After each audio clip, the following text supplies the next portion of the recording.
4 products हैं total बायोनेटस में, जिसमें से एक सॉइल के लिए है, 2 प्रोडक्ट्स पौधे के लिए हैं और 1 प्रोडक्ट पशुओं के लिए है। तो चलिए हम लोग इसके बारे में और विस्तार में जानते हैं कि ये क्या है और हमें ज़रूरत क्यों है। सबसे पहले हम रेनेटस के बायोनेटस की ज़रूरत हमें क्यों है इसके बारे में जानते हैं। फ्रेंड्स, हम अपने धरती को माता कहते हैं। धरती को माता कहते हैं ना, क्योंकि हम मदर अर्थ कहते हैं इंग्लिश में। क्यों? क्योंकि जिसको भी जन्म देने की ताकत प्रकृति ने दी है, उसको माता कह सकते हैं। जैसे कि हम गाय को भी माता कहते हैं क्योंकि उसके दूध का सेवन करते हैं, अलग अलग तरह से उसका दूध का प्रयोग होता है, इस वजह से हम गाय को माता कहते हैं। तो फ्रेंड्स, ऐसे में हमारी जो धरती है वो भी माता है। क्यों? क्योंकि धरती भी हमें बहुत कुछ देती है। हमें धरती क्या क्या देती है? हमें कपड़ा देती है, क्योंकि जो कॉटन का कपड़ा हम पहनते हैं वो कॉटन तो उगता है पहले, तभी जाकर हम पहन पाएंगे, तभी जाके उसको वीविंग होगी और हम पहन पाएंगे। हम जितना भी हमारे पास लिटरेचर आता है, क्या कॉपी किताब आती है, या मान लीजिए हमारे पास कोई नोटबुक आती है, ये सारी की सारी चीज़ें, स्टेशनरी जो है वो लकड़ी से बनती है, जो कि धरती से आती है। साथ ही साथ फर्नीचर बनते हैं, अलग अलग तरह के लकड़ी से उपकरण बनते हैं, वो सारे के सारे लकड़ी कहाँ से आती है? मिट्टी से आती है। साथ ही साथ जितने भी मिनरल्स हैं, चाहे वो कोयला हो, चाहे वो डायमंड हो, चाहे वो निकल हो, चाहे कोबाल्ट हो या कॉपर हो, ये सारी की सारी चीज़ों की माइनिंग होती है। इनफैक्ट पेट्रोल, डीजल, ये सब जो निकलता है ये भी माइनिंग से निकलता है, यानी कि धरती माता हमें देती है। पानी भी बहुत सारे लोग बोरिंग करके ज़मीन से निकालते हैं, तो पानी भी हमें ज़मीन से मिलता है। साथ ही साथ जो भी अनाज हो या किसी भी तरह का कह लीजिए कोई साग सब्जी या फल उगा रहे हैं, तो वो भी धरती माता ही हमें देती है। ऐसी बहुत सारी चीज़ जो भी आज आप अपने आसपास देख रहे हैं, वो डायरेक्टली या इनडायरेक्टली हमें धरती से ही मिलती है। तो अगर धरती नहीं होती या सॉइल नहीं होता, तो हो सकता है ये सारी चीज़ें हमें मिल ही नहीं पाती, या हम एग्जिस्ट ही नहीं कर पाते। हम हम मतलब रह ही नहीं पाते इन सारी चीज़ों के बिना। अभी हजारों सालों से बेसिकली धरती माता के ऊपर निर्भर हैं इन सारी चीज़ों के लिए, हजारों सालों से। अगर हजारों सालों से मिट्टी अगर हमें ये सारी चीज़ें ना दे, तो हम शायद अपना काम ना चला पाएँ या हम आगे चल के जी ना पाएँ। ऐसे में अ, आज की डेट में जो हमारी मदर है, जो धरती माता है, उसकी जो सेहत है वो बिल्कुल खतरे में है। खतरे में क्यों है? खतरे में इसलिए क्योंकि आजकल तरह-तरह के केमिकल के फर्टिलाइज़र्स, पेस्टिसाइड्स, इंसेक्टिसाइड्स, फंगिसाइड्स और इस तरह की बहुत सारी चीज़ें हैं, जो कि धरती माता की जो उर्वरक क्षमता है या जो उपजाऊपन है, उसको डायरेक्टली या इनडायरेक्टली नुकसान पहुँचा रहे हैं।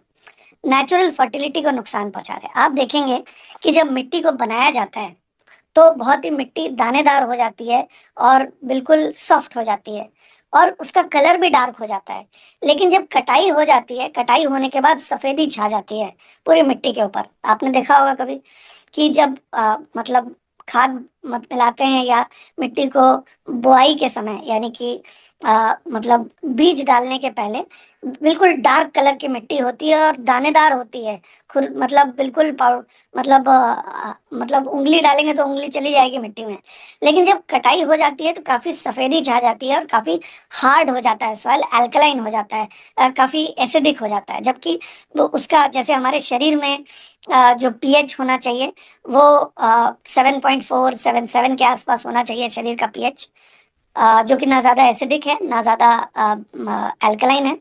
ठीक उसी तरह से मिट्टी का भी एक खास पीएच होना चाहिए ताकि उसमें कुछ भी उग सके।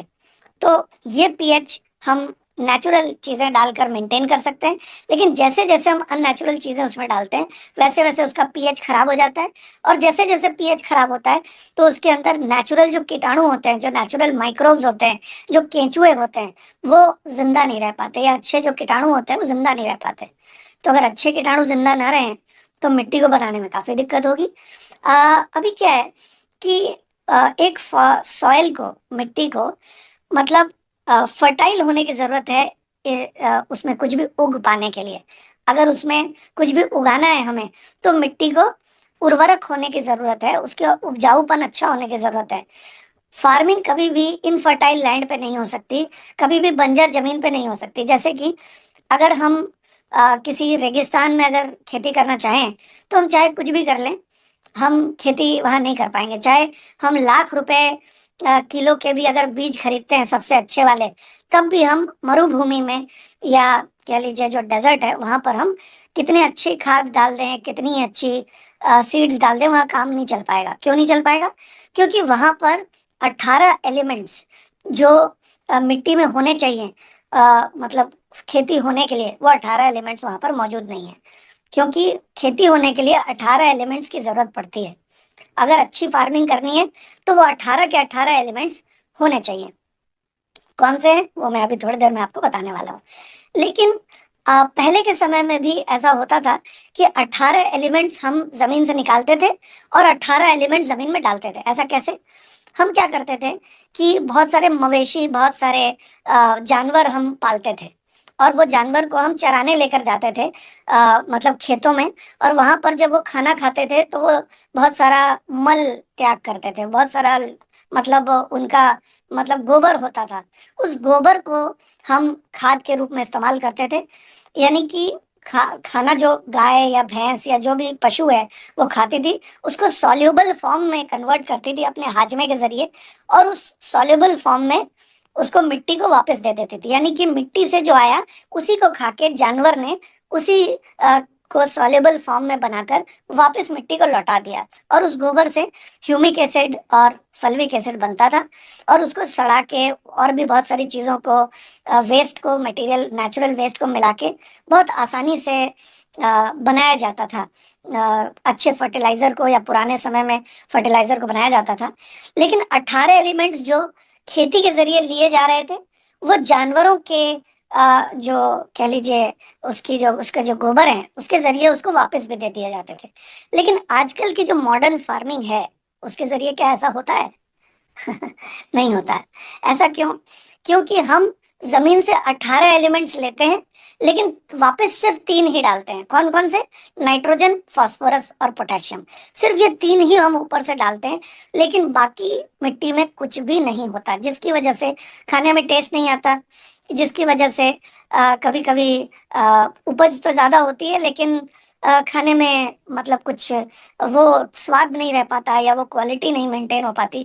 तो ये ऐसा अगर लंबे समय तक होता रहे, हम 18 लेते रहें मिनरल्स, और उसकी जगह पे सिर्फ 3 ही वापस डालें, तो लंबे समय में ये होगा कि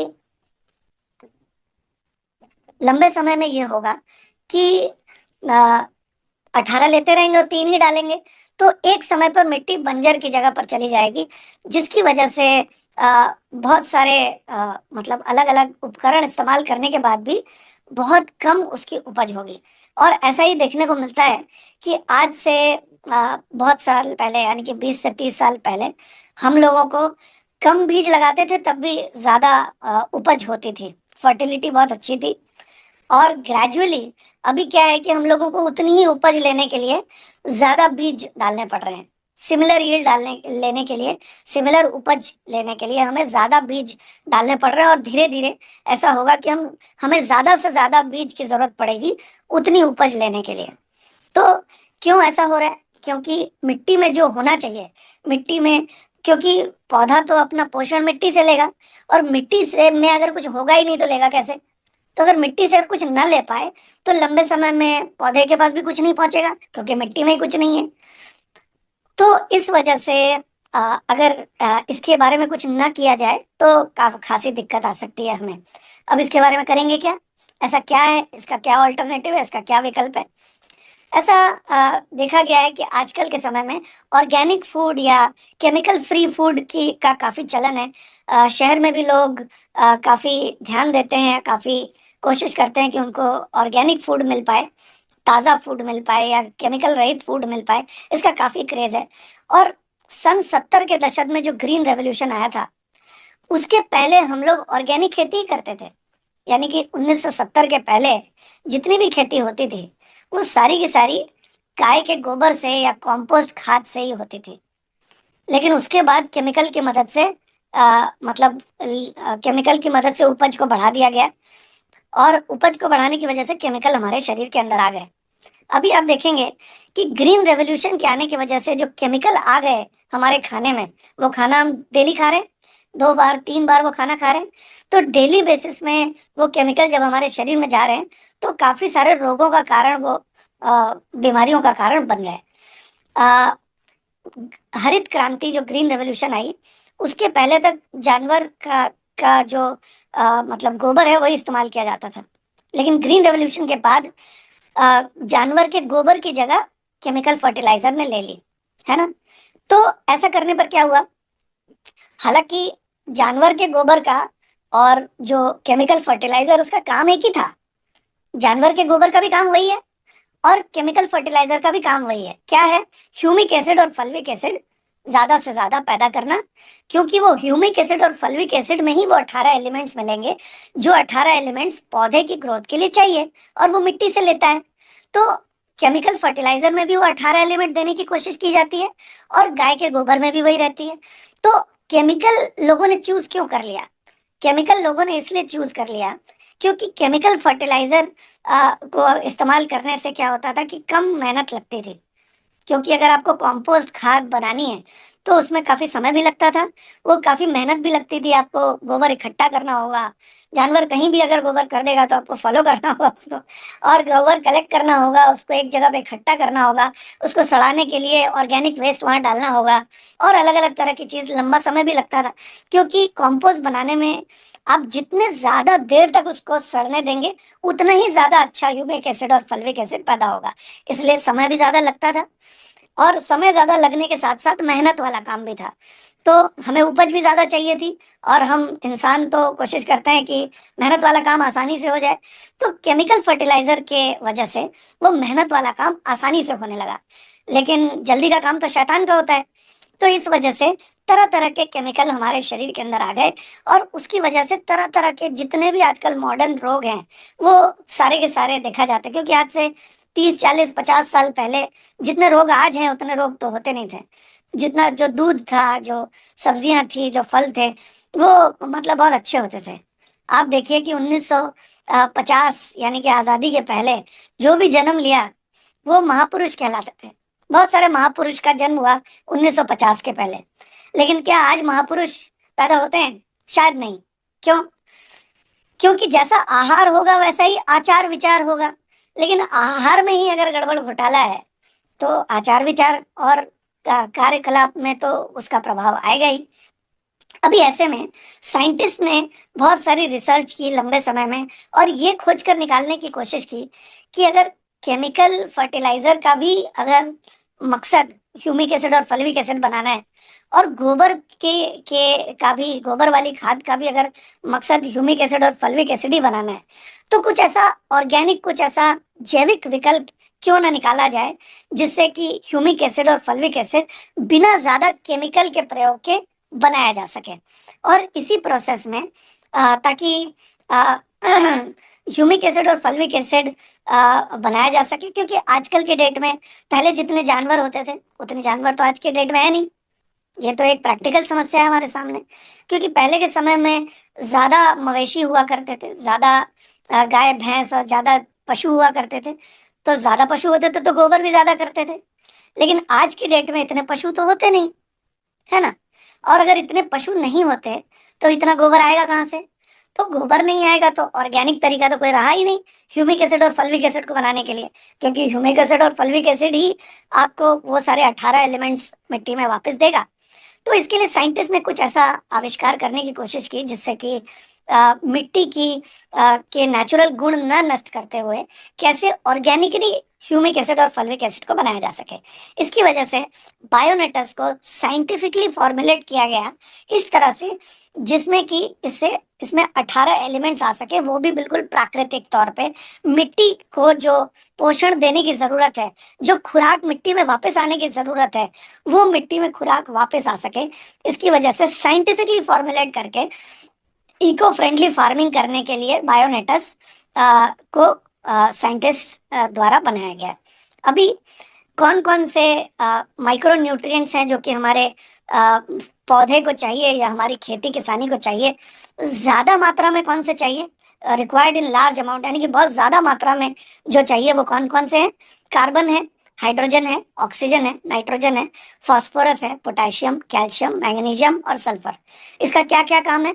कार्बन का काम है जैसे पौधे को जैसे हम इंसानों को भी हवा पानी और खाना चाहिए, वैसे ही पौधे को भी हवा पानी और खाना चाहिए। लेकिन हवा से हमें ज़्यादा ऑक्सीजन चाहिए, लेकिन दिन में पौधों को ज़्यादा कार्बन चाहिए। उन लोगों को मतलब जो पौधे हैं उनको ज़मीन से भी कार्बन चाहिए और वातावरण से भी कार्बन डाइऑक्साइड से वो कार्बन ले लेते हैं अपना खाना बनाने के लिए। तो फोटोसिंथेसिस करने के लिए ज़रूरी होता है।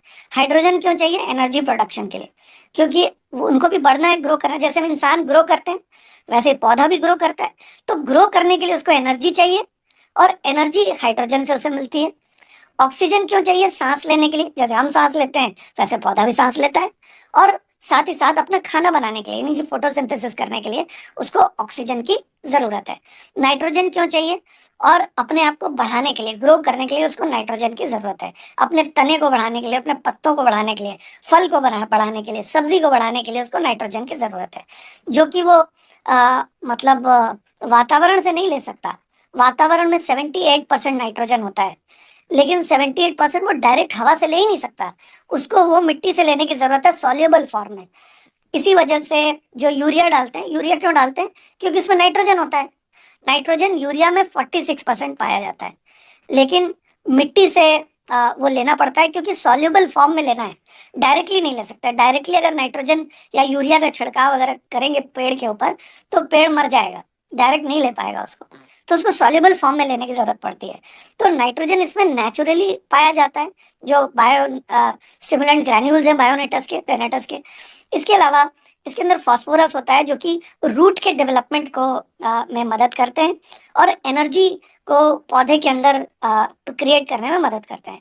पोटेशियम है इसके अंदर जो एंजाइम्स को एक्टिवेट करते हैं। जैसे हमारे शरीर में हार्मोन्स चाहिए, एंजाइम्स चाहिए, वैसे ही पोटेशियम पौधे वाले जो हार्मोन्स है या जो एंजाइम्स हैं उसको एक्टिवेट करने में मदद करते हैं। इसके अलावा कैल्शियम चाहिए, उसकी जड़ों की मजबूती के लिए कैल्शियम चाहिए।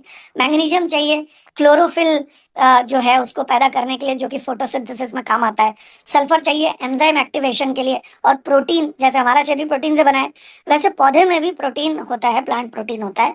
तो वो प्रोटीन को बनाने के लिए, प्रोटीन सिंथेसिस और एंजाइम्स को एक्टिवेट करने के लिए सल्फर की जरूरत पड़ती है। तो ये सारी चीजें तो वो सारे मिनरल्स हैं जो ज्यादा मात्रा में चाहिए। अब कम मात्रा में कौन से चाहिए? Iron, manganese, zinc, copper, boron, molybdenum, chlorine, sodium और सिलिकॉन, ये सारे के सारे कम मात्रा में चाहिए। चाहिए जरूरी है लेकिन कम मात्रा में चाहिए। आप देखेंगे कि जो लास्ट में दो लिखे हुए हैं सोडियम और सिलिकॉन, ये बहुत ही कम मात्रा में चाहिए। बहुत सारी ऐसी खेती है जिसमें सोडियम सिलिकॉन चाहिए भी नहीं। क्यों नहीं चाहिए? क्योंकि सोडियम बेसिकली नमक में भी होता है। हमारे इसके अंदर सोडियम बहुत ही कम मात्रा में है और इसका काम क्या है? ताकि खरपतवार ना उग सके। अगर बहुत कम मात्रा में सोडियम होगा, देखिए किसान की दो बहुत बड़ी समस्या होती है। एक तो खरपतवार, जिसको हटाना बहुत मुश्किल होता है एक बार फसल बड़ी हो जाए तो। दूसरा एक बहुत बड़ी समस्या होती है कि कीट पतंगे या जो कीटाणु हैं या जो फंगस हैं, वो सारी चीजें एक बहुत बड़ी समस्या होती है। तो अगर सोडियम और सिलिकॉन दोनों बहुत ही कम मात्रा में हो तो खरपतवार उगेगी नहीं।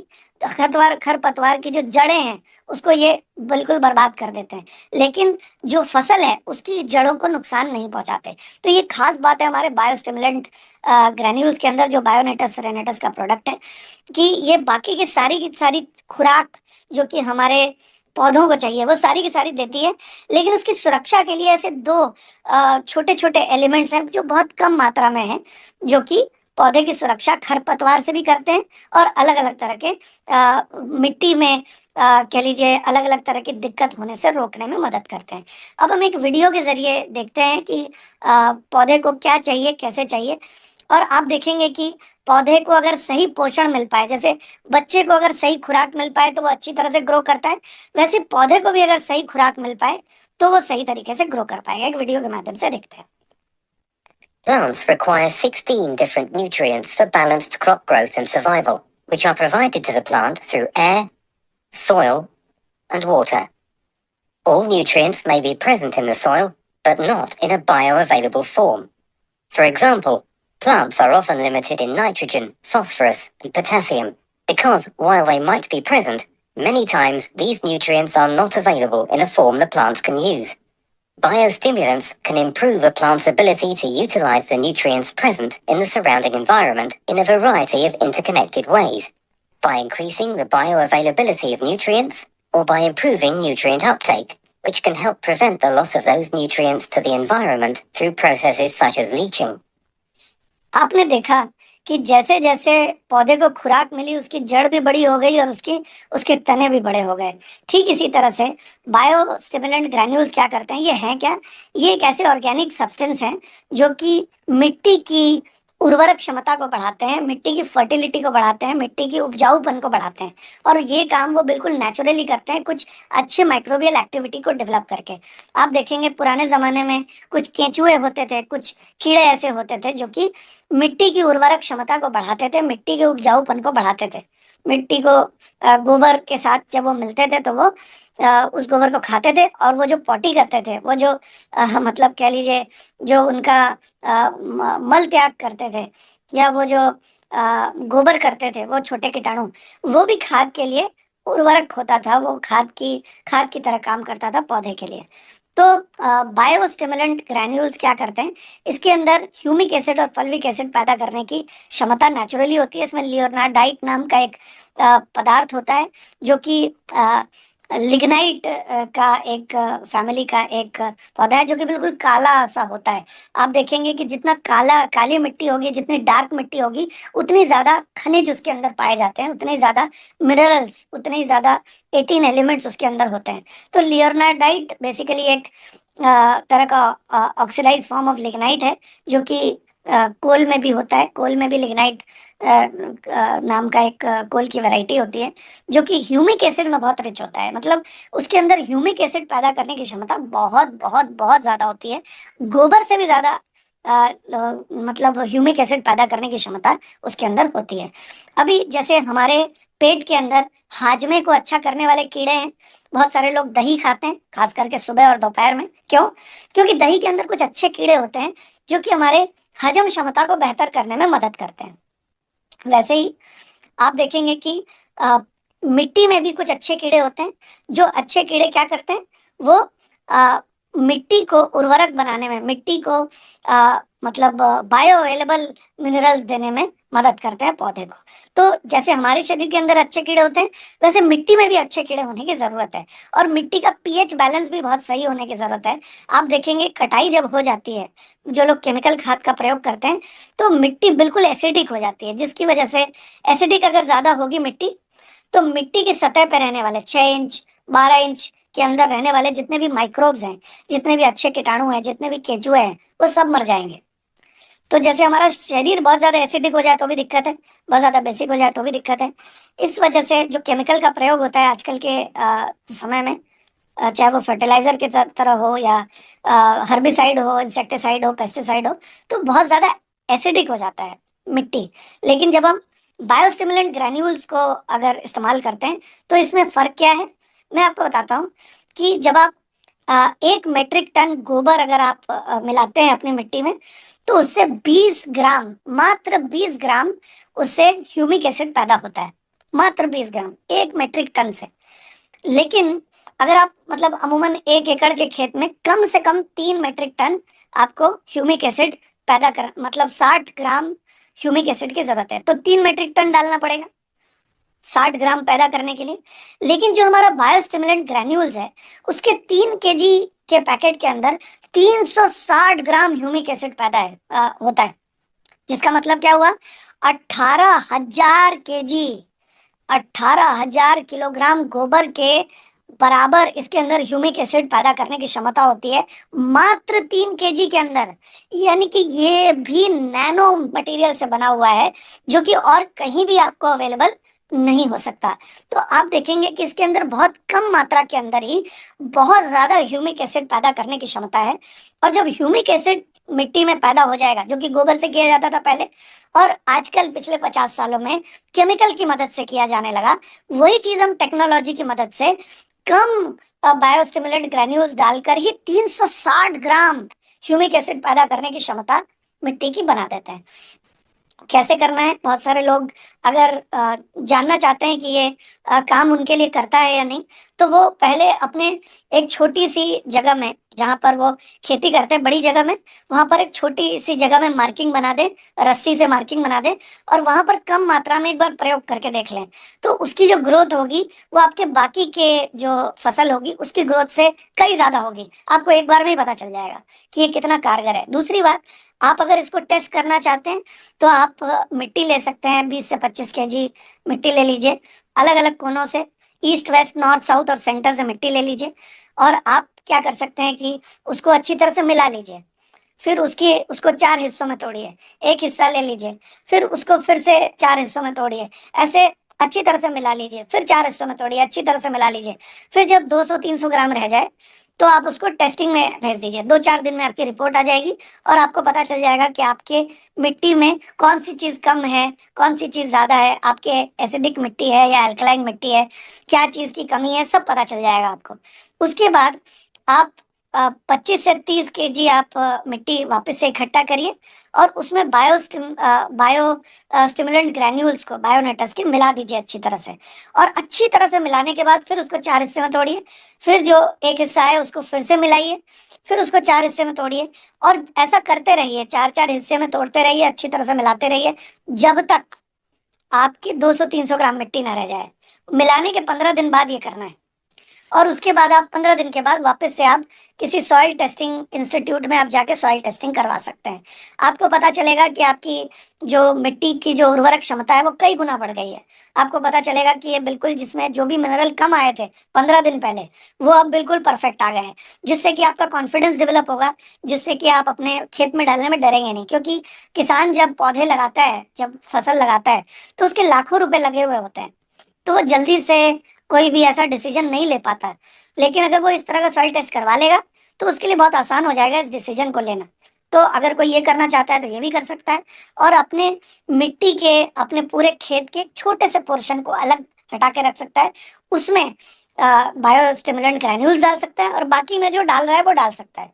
ताकि उसको अंतर समझ में आ जाए कि जो उसने नॉर्मली वो डालता आया है पिछले कई सालों से और जो बायोस्टिमुलेंट ग्रैन्यूल्स की जो फसल हुई है, उसमें क्या अंतर है, उसको अपने आप समझ में आ जाएगा और अगली बार से वो बायोस्टिमुलेंट ग्रैन्यूल्स ही इस्तेमाल करेगा अपनी मिट्टी की उर्वरक क्षमता को बढ़ाने के लिए।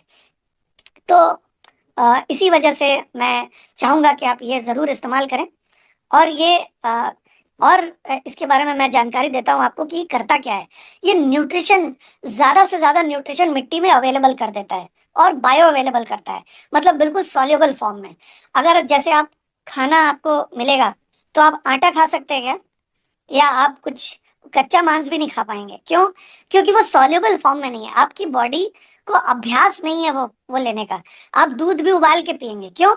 क्योंकि वो सॉल्युबल फॉर्म में नहीं है। आपका बॉडी उसको एडजस्ट नहीं कर पाएगा, डाइजेस्ट नहीं कर पाएगा।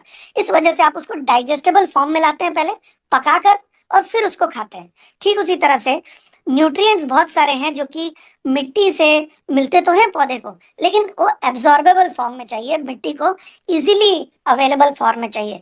तो मिट्टी में जो खनिज हैं, जो 18 एलिमेंट्स हैं, वो इतने ज़्यादा मात्रा में बायोस्टिमुलेंट ग्रैन्यूल्स के तौर पे पैदा हो जाते हैं, ताकि वो आसानी से इसको खा पाए, पौधा उसको एब्जॉर्ब कर पाए और एब्जॉर्ब करके वो तेज़ी से बड़ा हो पाए, ज़्यादा फल दे पाए, ज़्यादा फूल दे पाए, ज़्यादा सब्जियाँ हो पाए।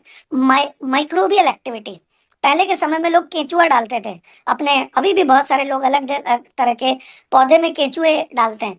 क्यों? क्योंकि वो केंचुए घर बना लेंगे और वो घर बना लेंगे तो मिट्टी को के नीचे बिल बनाएंगे, जैसे चींटी भी बिल बनाती है या कोई भी जानवर जो बिल बनाता है, तो मिट्टी को खोद के बनाता है और जब वो मिट्टी को खोदता है, तो मिट्टी बिल्कुल दानेदार हो जाती है, बिल्कुल पाउडर की तरह हो जाती है और ये जड़ों को डेवलप करने में भी बहुत मदद मिलती है। और वो जो खाने के बाद जो एक्सक्रीट करते हैं, वो जो गोबर, वो जो केंचुए गोबर भी देंगे, कुछ खाएंगे तो शरीर से बाहर भी निकालना पड़ेगा ना वेस्ट, तो वो जो शरीर से वेस्ट निकलता है, उस वेस्ट को भी अब्जॉर्ब करता है पौधा। तो माइक्रोबियल एक्टिविटी, जो छोटे छोटे अच्छे कीटाणु हैं, जैसे बुरे होते हैं कीटाणु, वैसे अच्छे भी होते हैं, तो अच्छे जितने ज्यादा होंगे वो पौधे के लिए उतना अच्छा होगा। तो वो बूस्ट करने के लिए, अच्छे कीटाणु के लिए एक अनुकूल परिस्थिति तैयार करता है बायोस्टिमुलेंट ग्रैन्यूल्स। इसके अलावा रूट की ग्रोथ, स्वाभाविक सी बात है कि मिट्टी अगर ठोस होगी तो जड़ नीचे नहीं जा पाएगी, लेकिन मिट्टी अगर ठोस नहीं होगी, मिट्टी एकदम दानेदार होगी, पाउडर के फॉर्म में होगी, तो ज्यादा जड़ नीचे जा पाएगी। ठोस नहीं होगी तो जड़ नीचे जा पाएगी। तो ये चीज भी सुनिश्चित करता है बायोस्टिमुलेंट ग्रैन्यूल्स, सॉइल का स्ट्रक्चर बेहतर करता है, ताकि आने वाले समय में आपको किसी भी तरह के केमिकल के प्रयोग की जरूरत ना पड़े, और नेचुरली ह्यूमिक एसिड और फल्विक एसिड, कीटाणुओं, अच्छे कीटाणु मिट्टी में जो रहते हैं, उसके जरिए लगातार बनता रहे, लगातार बनता रहे। अच्छे कीटाणु अगर मरेंगे ही नहीं मिट्टी के अंदर, तो ह्यूमिक एसिड और फल्विक एसिड बनने की क्षमता बढ़ती रहेगी, क्योंकि वो खाएंगे खाएंगे और पॉटी करेंगे, उससे मिट्टी की उर्वरक क्षमता बनी रहेगी। इसके अलावा मिट्टी का पीएच मेंटेन करने में बहुत मदद मिलती है। देखिए, आप बहुत सारे स्प्रे करते हैं, बहुत सारे अलग अलग तरह की चीजें डालते हैं आज की डेट में, केमिकल वाली चीजें, तो वो सॉइल का जो एसिड बैलेंस है उसको बिगाड़ देती है। और सॉइल का एसिड बैलेंस एक बार बिगड़ा तो फिर उसको वापस लाने में बहुत दिक्कत आती है, क्योंकि एक बार एसिडिक हो जाए मिट्टी, तो उसको दोबारा अल्कलाइन करना बहुत मुश्किल हो जाता है। इस वजह से क्या होता है कि पहले मान लीजिए अगर 100 केजी के बीज से आप 2000 केजी का फसल होती थी, लेकिन क्योंकि एसिडिक होती जा रही है धरती, इसकी वजह से अब 200 केजी सीड की जरूरत पड़ती है 2000 केजी उपज निकालने के लिए। और आगे चल के हो सकता है ये 300, 400, 500 केजी बीज लगाना पड़े, तब जाके आपको 2000 केजी का प्रोडक्शन हो पाएगा। क्यों? क्योंकि आज जितने भी बीज डालते सारे के सारे तो उगते नहीं है, लेकिन मिट्टी अगर उपजाऊ हो तो उग जाएंगे, है ना। बीज ज्यादा अच्छी तरह से पनप पाएंगे। बीज जब पनप रहे होते हैं, जैसे छोटा बच्चा बहुत संवेदनशील होता है, उसकी बहुत देख रेख करनी पड़ती है, उसको समय समय पे खाना देना होता है, समय समय पे उसका सुसु भट्टी साफ करना पड़ता है। वैसे ही पौधे को जब लगाया जाता है तब वो बहुत संवेदनशील होता है, वो बीज बहुत संवेदनशील होता है, उसकी जड़ें जो नन्ही मुन्नी से जड़ें निकलती है वो भी बहुत संवेदनशील होती है। तो उसको जितनी ज्यादा सुरक्षा हम दे पाएंगे, जितना अच्छा माहौल दे पाएंगे, जितनी अच्छी केयर दे पाएंगे, उतना ही वो ज्यादा अच्छी तरह से ग्रो होगा। तो अल्कलाइन अगर मिट्टी हो या पीएच बैलेंस अगर मिट्टी का हो तो ज्यादा से ज्यादा बीज पनप पाते हैं। और अगर मिट्टी अल्कलाइन होती है या मिट्टी अगर मान लीजिए एसिडिक हो जाती है ज्यादा, तो क्या होता है, आप 100 बीज लगाएंगे तो उसमें से 60 ही पनपेंगे, बाकी 40 नहीं पनप पाएंगे। क्यों भाई 40 क्यों नहीं पनप पाए? क्योंकि उन 40 बीजों को वो खुराक ही नहीं मिल पाई, वो माहौल ही नहीं मिल पाया, वो देख रेख ही नहीं मिल पाई, वो केयर ही नहीं मिल पाई। तो आप अगर केयर अच्छी करना चाहते हैं तो आप बायोस्टिमुलेंट ग्रेन्यूल्स का इस्तेमाल कर सकते हैं, जिससे मिट्टी का पीएच बिल्कुल परफेक्ट बना रहता है, और वो भी नेचुरली। इसके अलावा और क्या करते हैं, वाटर रिटेंशन। आप देखेंगे अगर ठोस मिट्टी होगी तो पानी डालेंगे तो सीधा नीचे चली जाएगी, सीधा मिट्टी एब्जॉर्ब कर लेगी। लेकिन अगर आप कह लीजिए, अगर आप खुरदुरी मिट्टी होगी या दानेदार मिट्टी होगी तो जल्दी से पानी नीचे नहीं जाएगा। आपको मैं एग्जांपल देता हूँ, अगर आपके पास स्पंज है, जो सैलून में भी रखते हैं, या पानी सोखने के लिए एक होता है ना स्पंज, तो अगर बहुत सारा पानी है आप उसको उसके ऊपर स्पंज रख देंगे तो पानी सारा का सारा सोख लेगा। आप देखेंगे स्पंज के अंदर छोटे छोटे हवा के छेद होते हैं, जिसकी वजह से वो ज्यादा पानी सोख पाता है ना। ठीक कॉटन का जो पोछा लगता है घर के अंदर, उसके अंदर भी छोटे छोटे कण होते हैं, कॉटन के अंदर हवा जाने की जगह होती है, जो कि पानी को सोख लेते हैं, है ना, इस और पूरे गीले हो जाते हैं। अब वैसे ही स्पंज जैसी मिट्टी अगर हो तो पानी को ज्यादा सोख पाएगी और पानी नीचे नहीं जा पाएगा। स्पंज में जैसे छोटे छोटे छिद्र होते हैं, छोटे छोटे गैप्स होते हैं जिसमें हवा चली जाती है, ठीक वैसे ही मिट्टी को बना देती है। तो मिट्टी जब वैसी बन जाती है तो मिट्टी सतह के नीचे, ज्यादा नीचे पानी को जाने नहीं देती, और अगर ज्यादा नीचे पानी ना जाए तो जड़ों को बिल्कुल ऊपर ऊपर ही पानी मिल जाएगा, और पानी तो जड़ों को चाहिए। जितना अच्छा पानी मिलेगा उतना अच्छा ग्रोथ होगी पौधे की, क्योंकि उसको जो खुराक चाहिए थी, 18 एलिमेंट चाहिए थे, वो भी मिल गए, पानी भी मिल गया, धूप तो मिल ही रही है, और साथ में हमने उसकी देख रेख भी कर दी, तो पौधे तो अच्छे होंगे ही। इसके अलावा केमिकल का प्रयोग तो अपने आप कम हो गया, क्योंकि जो चीज हम केमिकल से करना चाह रहे थे वो हमने नेचुरली कर दिया। तो नेचुरली कर दिया तो केमिकल की जरूरत ही नहीं है, एकदम बिल्कुल केमिकल के बिना आप ये काम कर सकते हैं। इसके अलावा मिट्टी, अगर आप देखिए बहुत ज्यादा गर्मी पड़ जाए तो मिट्टी में दिक्कत आ जाती है, अगर बहुत सूखा पड़ जाए तो मिट्टी में दिक्कत आ जाती है, या मिट्टी का की सलाइनिटी बढ़ जाती है। तो इससे भी लड़ने में वो जो नेचुरल माइक्रोब्स हैं, या जो बायो नेटस के जो ह्यूमिक एसिड पैदा करने की नेचुरल क्षमता है, वो स्ट्रेस के टॉलरेंस को, मतलब मिट्टी की जो ताकत है उसको खोने नहीं देते। मिट्टी के ऊपर जो पर्यावरण का दुष्प्रभाव है, उस दुष्प्रभाव को ज्यादा होने नहीं देते। इसके अलावा बिल्कुल जैविक फार्मिंग करने में मदद मिलती है। एग्रीकल्चर बिल्कुल physical, chemical, eco friendly agriculture कर पाते हैं, जिससे फिजिकल, केमिकल और बायोलॉजिकल प्रॉपर्टी मिट्टी की बढ़ती है। केमिकल मतलब नेचुरल केमिकल वाली प्रॉपर्टी मिट्टी की बढ़ती है, जिससे कि पर्यावरण के ऊपर बहुत अच्छा इम्पैक्ट पड़ता है। इससे क्वालिटी भी बढ़ती है। स्वाभाविक सी बात है, अच्छी खुराक देंगे तो इंसान भी अच्छे होंगे। आप देखेंगे जो बॉडी बिल्डर अपनी खुराक का खास ख्याल रखते हैं, जब कोई माता प्रेग्नेंट होती है या बच्चा हो जाता है तो खुराक का खास ख्याल रखा जाता है। ठीक उसी तरह से अगर मिट्टी में खुराक ज्यादा उपलब्ध कर दी जाए तो पौधे को अच्छी खुराक मिलेगी। पौधे को अच्छी खुराक मिलेगी तो पौधा बड़ा होगा और ज्यादा क्वालिटी अच्छी होगी, खुराक अच्छी होगी तो ज्यादा फल अच्छे होंगे, ज्यादा उसके सब्जियां अच्छी होंगी। इस्तेमाल कैसे करना है? 3 केजी बायोस्टिमुलेंट ग्रैन्यूल्स को 1 एकड़ में आप 25 से 30 केजी मिट्टी को ले लीजिए, अलग-अलग कोने से ले लीजिए और उसको अच्छी तरह से 3 केजी स्टिमुलेंट ग्रैन्यूल्स को अच्छी तरह से उसमें मिला लीजिए, बहुत अच्छी तरह से मिला लीजिए। और फिर उसको आप अलग-अलग तरीके से उसको क्यारियों में आप उसको मिट्टी में डाल सकते हैं और अगले दिन उसके अंदर पानी डाल सकते हैं आप। पानी डालने के बाद ही असल काम शुरू होता है ना? इसके अलावा अ, किसी भी तरह के एग्रीकल्चर सॉइल में आप 2 बार इस्तेमाल 2 या 3 बार इस्तेमाल कर सकते हैं साल भर के अंदर-अंदर। आप इसको बार-बार भी इस्तेमाल कर सकते हैं, लेकिन 2 या 3 बार काफ़ी होता है। डोज़ेज इसका डिपेंड करेगा कि पौधा कितना बड़ा है उसके ऊपर। अगर पौधे की उम्र 3 महीने के अंदर-अंदर है, यानी कि टोटल फसल अगर 3 महीने के अंदर उग के तैयार हो जा रही है, तो आपको 1 ही बार डालने की ज़रूरत है। फसल अगर 4 से 7 महीने के अंदर-अंदर की है, तो 2 बार डालने की ज़रूरत है। फसल अगर 7 से 15 महीने की है, तो आपको 3 बार डालने की ज़रूरत है। अब जो बड़े पेड़ हैं, उसमें कैसे डालना है? वो पेड़ तो पहले से उगे हुए हैं। आपको उनमें मतलब 1 हाथ, मतलब ये जो 1 हाथ है या 1 हाथ, डेढ़ हाथ या 2 हाथ, आपको मतलब उसका जो मेन तना है, वहाँ से खोद लेना है और खोदने के बाद आपको अच्छी तरह से थोड़ा-सा डीप, इतना डीप खोद लेना है, इतना, जितना भी आप खोद सकें और वहाँ पर 250 ग्राम ग्रैन्यूल्स को छिड़क देना है, मतलब चारों तरफ बिखेर देना है और उसके बाद अगले दिन वहाँ पर पानी डाल देना है। बस इतना सा काम है और ऐसा आपको हर मतलब आपको तकरीबन 4 महीने बाद 150 ग्राम करके डालना है। अब चाहे आम का पौधा हो, लीची का पौधा हो या किसी भी तरह का कोई भी पौधा हो, तो उसको खुराक अच्छी मिलेगी, वो ग्रो अच्छा करेगा, फल अच्छे होंगे, ज़्यादा मात्रा में होंगे और आपका लाभ बहुत ज़्यादा होगा। 4 बार इसको देना है, टोटल 600 से 700 ग्राम ग्रैन्यूल्स आपके लगेंगे 1 साल के अंदर, 1 पौधे के अंदर। तो ये था स्टिमुलेंट ग्रैन्यूल्स के बारे में। आशा करता हूँ कि इस जानकारी को आप ज़्यादा से ज़्यादा इस्तेमाल करेंगे और